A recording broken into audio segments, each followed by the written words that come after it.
Paltrocast. William, how's your day going aside from talking to people like me, asking you the same questions over and over and over again?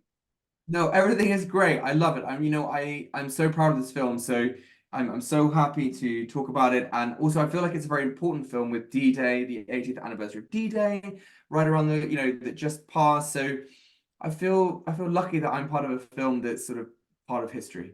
Great cast, yourself included. How much is there in Southern in William the Human Being? Is there a huge difference? What can you tell me? Yeah, I think there's a lot of me in Southern. I always think like, you don't become the character, you make the character become you. Like that's how it really feels natural. So um I think I've been very fortunate in my life, specifically, even starting with Narnia, that I played a guy who's looking after his family. I'm the oldest of three. Like I'm quite protective. Like I try to do what I think is morally right as much as possible. And I feel like Southern's like that guy, kind of guy. He's like the Midwestern, all-American, like has great principles. He's a good guy. Like he's thrown into a very, very difficult circumstance and just tries to make the best of it that he can. So if the character becomes you, does that mean that Davy Crockett became you also? That is true. Davy Crockett kind of did become me, actually.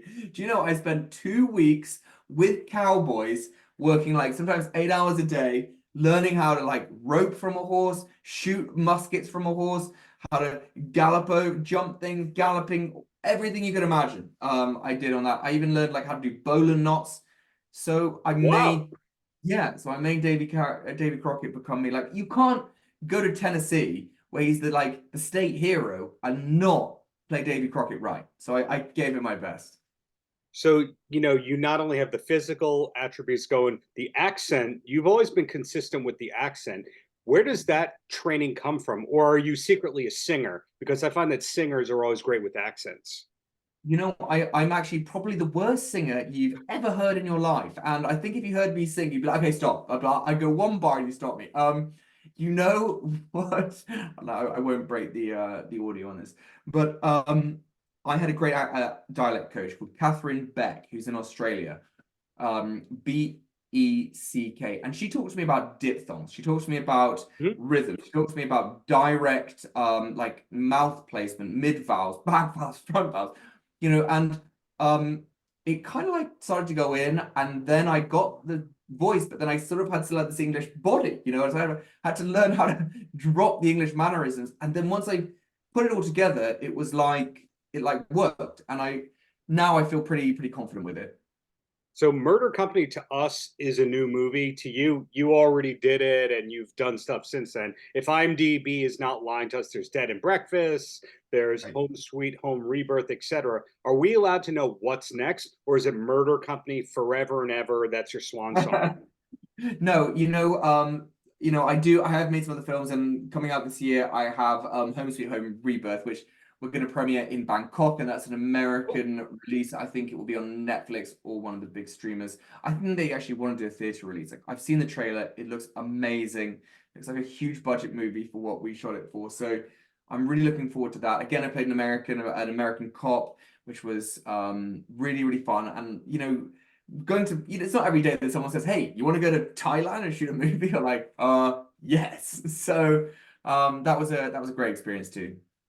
So it sounds like you get the opposite of typecast. You're not typecast, where they go, what's the exact opposite of William? Yeah, let's offer him that. That's kind of been your career, as opposed to, well, what's most like Narnia? Let's keep feeding him that.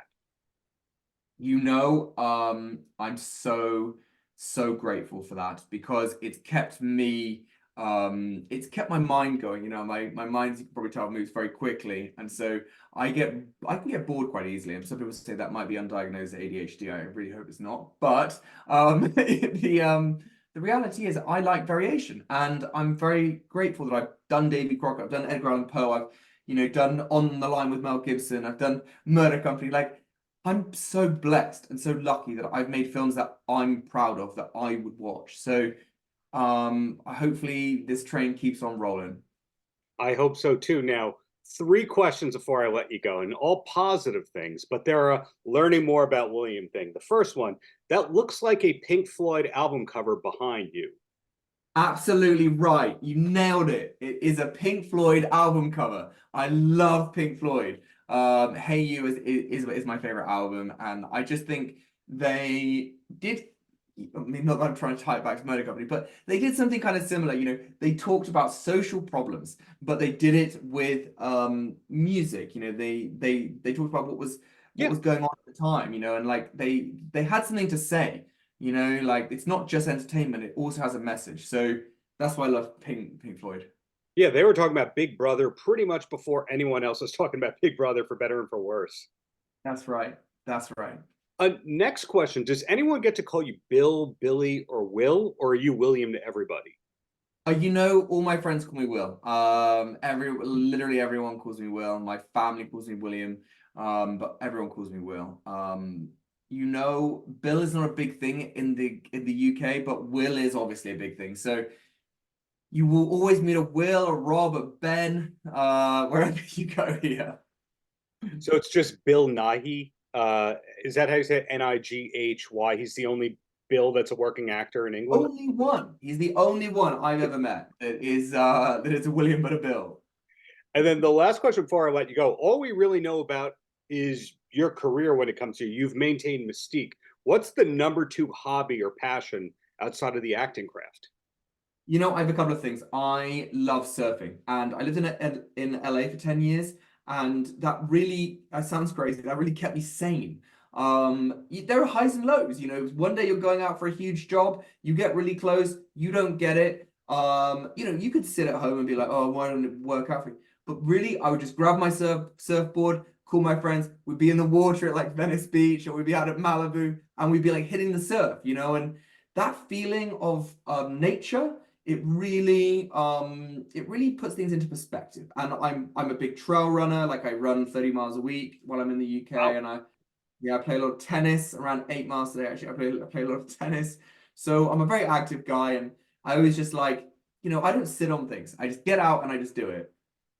So congratulations on making us feel lazy by comparison. Also, congratulations on Murder Company. Really looking forward to what's next, including the movie you made in Thailand.